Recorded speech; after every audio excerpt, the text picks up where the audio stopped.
and welcome to the Green Couch Reviews.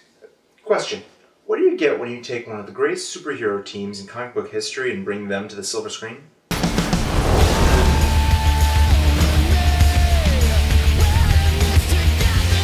Answer: over $1.5 billion in worldwide grosses. And what do you get when you take a swinging 60s British spy show and make a movie version in the late 90s? Let our revels begin! After tea. Of course. Not nearly as much. Created in 1961, the Avengers starred Patrick Macnee as Secret Agent John Steed, along with a varied cast of co-stars, most famously Diana Rigg as Mrs. Emma Peel from 1965 to 1968.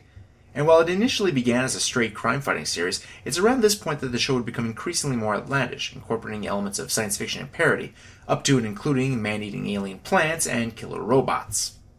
The original series ended in 1969 and has since become something of a cult classic, so naturally it made perfect sense to spend $60 million on a film version 30 years later.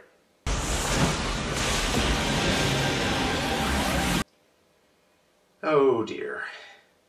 For starters, there's that time gap to consider. 30 years is a really long time to want to remake or otherwise revive a particular series into a movie format.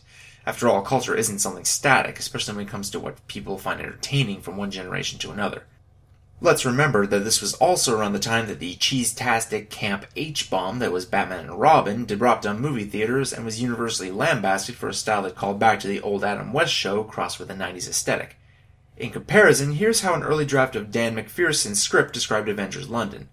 A surreally 90s city like a hipper, edgier version of the 60s preserved in aspect. If that doesn't sound like something that would go over very well in the wake of this... That's a utility belt, not a money belt. $6 million. $7 million. Never leave the cave without it. You'd be right. Of course, just because the premise might be badly timed doesn't mean the film wouldn't be any good, right? You'd think so, but... The problems the Avengers suffers from come primarily from two places, the script and the acting. For starters, the movie is burdened with a lot of exposition-heavy scenes. Far too much of the story is told to the audience rather than shown, which is generally considered a sign of poor screenwriting. Admittedly, they try their best to cover it up with odd environments and the occasional fencing match or chess game, but there's only so much you can do with that. In fact, comedian Eddie Izzard, who plays one of the villain's main henchmen, eliminated all his dialogue from the script so that his character would work better. Which brings us to the matter of casting. For the most part, the overall campy silliness of the acting among the supporting cast fits the kind of tone the movie seems to be going for, so I don't really have a problem with that. The issue lies with our two heroes, played by Ralph Fiennes and Uma Thurman. Both of them are fine actors in their own right, but they sadly lack the kind of on-screen chemistry that Macnee and Rigg had during their run on the television series. And then there's this bit.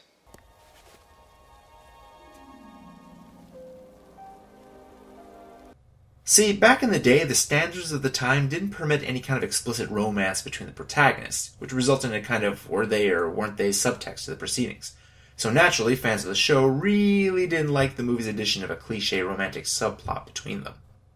Now, so far, this is pretty much par for the course for any shitty bog-standard Hollywood adaptation. Except for one thing. I haven't seen the entire movie yet.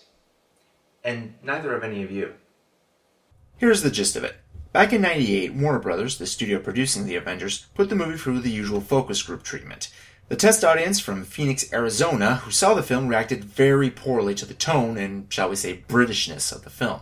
The situation was made even worse since the new studio head of production was never a big fan of the film to start with. The result? The Avengers was completely rescored and vastly re-edited, with 20 to 30 minutes of footage cut out of the final version. This left an otherwise okay, if not great, film with a serious case of plot hole.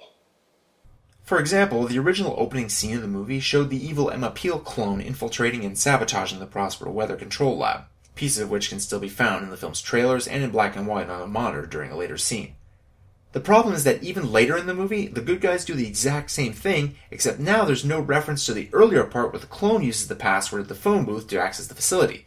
This means that when the real Emma Peel uses the same code to get into another Prospero lab, it turns into a serious continuity snarl since we never learn where she learned that code in the first place. And then there's the weird infatuation Sir August de Winter has for Peel, going so far as to have a giant portrait of her framed in his home. Nowhere in the movie is this part of his character explained in any way, leaving just this weird, creepy obsession without anything to justify it. I mean, I know it's Uma Thurman in a leather catsuit, but still. At least the cloning part still makes some kind of sense, since it let him crash the weather shield in the beginning, but even that's mostly lost in the shuffle, with only a vague hand wave about his old science experience at the Ministry to justify any of it. Why did you never tell anyone? Well, nobody ever asked. And that, ladies and gentlemen, is why The Avengers is such an incredible mess of a film and well deserving of all the scorn that's been thrown its way. Well, some of it. As much as I have to recognize that this is not a particularly good film, I can't help but think that there's still something worth salvaging from it. For one thing, the movie does have an interestingly offbeat tone with its machine-gunning grannies, Escher-esque white rooms, and swarms of robotic killer bees that honestly look pretty good for late 90s CGI. And let's not forget the bears. Welcome to Wonderland Weather, here in our London headquarters. Now allied with our colleagues from Brawley, together we will make history.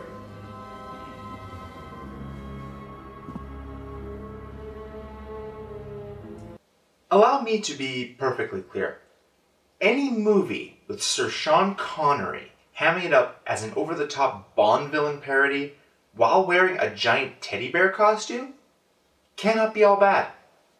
I'm sorry, that's just science. Speaking of the characters, another thing I like about the Avengers is that both Steed and Peel are on pretty equal footing in the heroics department. Both are hyper-competent, ass-kicking badasses, taking on the bad guys and trading dry quips before tea time like the best of them. In the case of Mrs. Peel, what could easily have been a standard damsel in distress role is subverted in that she's more than capable of getting herself out of the trouble without outside help.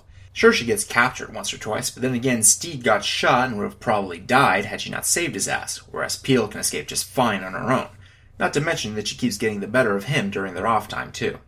Queen takes knight. Checkmate.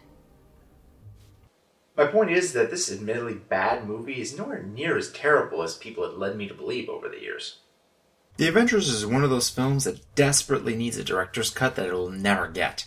I can't help but think that one of the reasons this film got so much hate was because there was still potential for a much better one had it not been for the bad timing, somewhat unrefined execution, and terrible studio intervention that kept us from judging the whole piece on its own merits. Honestly, despite some major flaws, I still think this is far from the worst movie I've ever seen.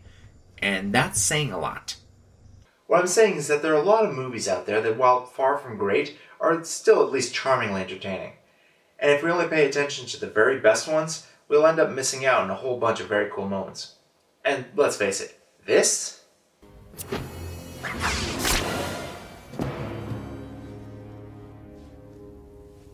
Any other business?